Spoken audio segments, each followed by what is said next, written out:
Hello দূরের মানুষজন। RNA আর YouTube চ্যানেলের রাকিব ভাই সবাইকে বলেন হ্যালো কাছের মানুষজন। ওনার মিলিয়ন সাবস্ক্রাইবার আছে, সবাই আপনারা সাবস্ক্রাইব করেছেন, তাই উনি বলেন হ্যালো কাছের মানুষজন। আমাকে তো আপনারা সাবস্ক্রাইব করেন নাই, আমি কি বলবো? হ্যালো দূরের মানুষজন। হেই গাইস, থাম্বনেল দিয়েছি এক আর কথা বলতেছি অন্য টপিকে। না না না, ভুলে যাইনি। হ্যাঁ, আজকে ইচ্ছা ছিল আপনাদের সো কল টিকটকারদের হালকা লবণ ছাড়াই রোস্ট করব, কিন্তু তা আর করব না। কারণ রোস্ট করব ইউটিউবে, তারা ঘুমাবে বাড়িতে, মাঝখানে কমেন্ট বক্সে কিছু বস্তি এসে খেলাধুলা করবে, আর সাথে তো আইসক্রিম চুষে খাওয়া কিছু ইউটিউবার আছেই। সঠিক বলেছেন। মাঝে মাঝে মনে হয় ইউটিউব ছেড়ে টিকটক করি আর কাদা সরাসরি করি। যদিও এই কাদা সরাসরি দেখে আমার একটা মাথায় দুইটা কথাই আসে। একটি হচ্ছে আমাদের রংপুরের প্রবাদ বাক্য, অন্যটি আমার নিজের বানানো, যদিও দুইটাই একই অর্থ বহন করে। আগে আমাদের রংপুরিয়া ভাষায় প্রবাদ বাক্যটা বলি। আমাদের রংপুরে বলে, কথায় আছে না, হাগিস হোসে না পাদলে এক গলা পানিত নামে। মানে আপনাদেরকে বুঝিয়ে বলতেছি, নিজে ওয়াশরুমে গেলে পানি ব্যবহার করে না, কিন্তু কেউ যদি সামনে পাত দেয় তাহলে পানিতে এক গলা পানিতে গিয়ে নেমে থাকে।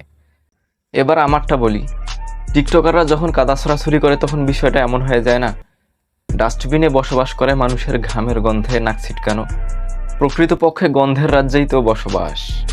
এগুলোই হচ্ছে আপনাদের সো কল্ড টিকটকারদের কার্যকলাপ। আপনাদের সো কল্ড টিকটকারদের আইডি ঘেটে যা বুঝলাম, এরা সস্তা কিছু নীতিবাক্য বলার চেষ্টা করে এবং অসামাজিক কথাবার্তা বলে, আর নিজেকে অনেক বড় মাপের মানুষ মনে করে। আসলে টিকটক কিন্তু স্কুল লেভেলের ছেলেমেয়েরা সব থেকে বেশি দেখে। তো এরা মাঝে মাঝে এমন কিছু কথাবার্তা বলে যেগুলো এই স্কুল লেভেলের বাচ্চাদের লাইফে একটা অনেক বড় প্রভাব ফেলে, এমনকি এদের লাইফস্টাইল পর্যন্ত চেঞ্জ হয়ে যায়।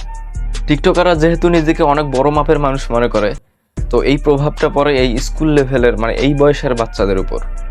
কারণ এরা সব থেকে বেশি টিকটক দেখে এবং নিজেকে অনেক বড় মাপের কিছু মনে করা শুরু করে, যার ফলে সমাজের অনেক বড় একটা ক্ষতি হয়, অবক্ষয় সৃষ্টি হয়। এই সময়ে এই পরিস্থিতিতে আমি একজনকে খুব মিস করতেছি।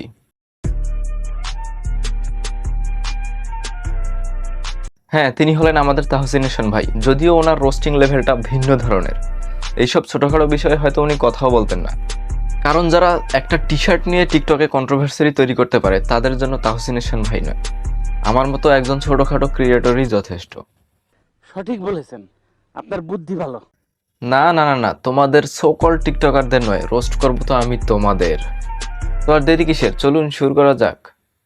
ব্লুমুরের অবস্থান কৌকারে চুপচাপ আছি থাকতে দিবা না, ছয়ের উল্টাইয়া নয় বানাইতে যাইও না, সামলাইতে পারবা না। এরে দেখে কি মনে হয় ওই হাই স্কুলে হয়তো যায়, কিন্তু দেখেন কি সব কথাবার্তা বলে।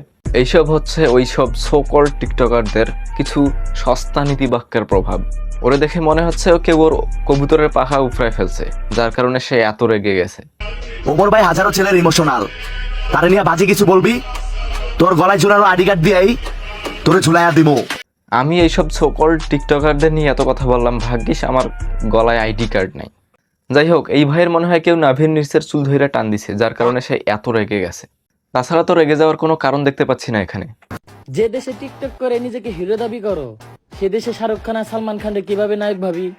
এইটা মেবি লোকাল হিরোকে মিন করে বলছে। ওকে ফাইন, আরেকবার দেখি।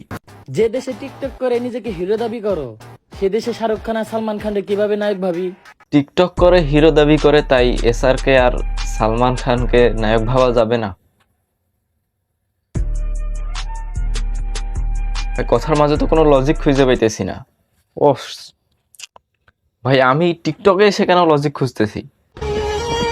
এই ভ্রমরের সন্তানরা, পরিবেশ শান্ত রাখ, আমারে চেতাইস না। এদের পড়াশোনা নিয়ে আমার যথেষ্ট সন্দেহ আছে। ভাই, কি ধরনের কথাবার্তা বলে এগুলো? সামান্য একটা টিকটকের জন্য এরা মানে কোথা থেকে কোথায় নিয়ে যাচ্ছে এই বিষয়গুলোকে। তুমি হয়তো সবার কাছে ব্র্যান্ড হতে পারো, বাট আমার কাছে তুমি টিস্যু। আচ্ছা, সবার কাছে ব্র্যান্ড মনে হলেও ওর কাছে টিস্যু, তার মানে সে নিজেকে অনেক বড় ব্র্যান্ড মনে করে। তোরাই তো ব্র্যান্ড, আর বাকি সবাই সিরা প্যান্ট। তার মানে সে বুঝাইলো সেও ব্র্যান্ড। ব্র্যান্ড করে চিল্লাইলেও কেউ ব্র্যান্ড হয়ে যায়। ব্র্যান্ড হইতে গেলে লাগে দম, যেটা আমার থেকে তোমার অনেকখানি কম। আচ্ছা, ওর প্রচুর দম আছে, তাই ও নিজেও ব্র্যান্ড। Okay fine.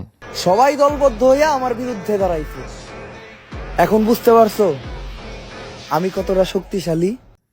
ইনডাইরেক্টলি বুঝাইলেন আপনিও ব্র্যান্ড। ওকে, ভিডিওর উপরে লেখছে আপনার কাছে ব্র্যান্ড, মানে ও বুঝাইছে আপনার কাছে কাকে ব্র্যান্ড মনে হয়। এই 4টা ভিডিও এক করে যে এই নতুন ভিডিওটা ক্রিয়েট করছে আমি তার উদ্দেশ্যে বলছি। ভাই ব্র্যান্ড মানে কি জানো? না জানলে পড়াশোনা করো, নয়তো বা গুগলে সার্চ করো। হুদা টিকটকে এরকম ফাল পাইরো না। Brand brand. এবার ওই সমস্ত টিকটকারদের উদ্দেশ্যে বলছি যারা কিনা নিজেকে ব্র্যান্ড দাবি করে। আচ্ছা, ডুইন জনসনকে চিনো? টম ক্রুজকে তো চেনারই কথা। যদি না চিনো তাহলে বলছি শোনো, world most richest and paid actors লিস্টে এদের নাম আছে। আচ্ছা, ধরে নিলাম এদেরকে তুমি চিনো না। রবার্ট ডাউনি জুনিয়রকে তো চেনার কথা, যাকে আমরা আয়রন ম্যান, টনি স্টার ক্যারেক্টারে দেখি। আমি এমন কোনো নিউজ অথবা ভিডিও দেখিনি অথবা আমার চোখে পড়েনি যে এরা নিজেকে ব্র্যান্ড দাবি করছে। আর তুমি কিনা টিকটক করে নিজেকে ব্র্যান্ড দাবি করো, ইহা হাস্যকর।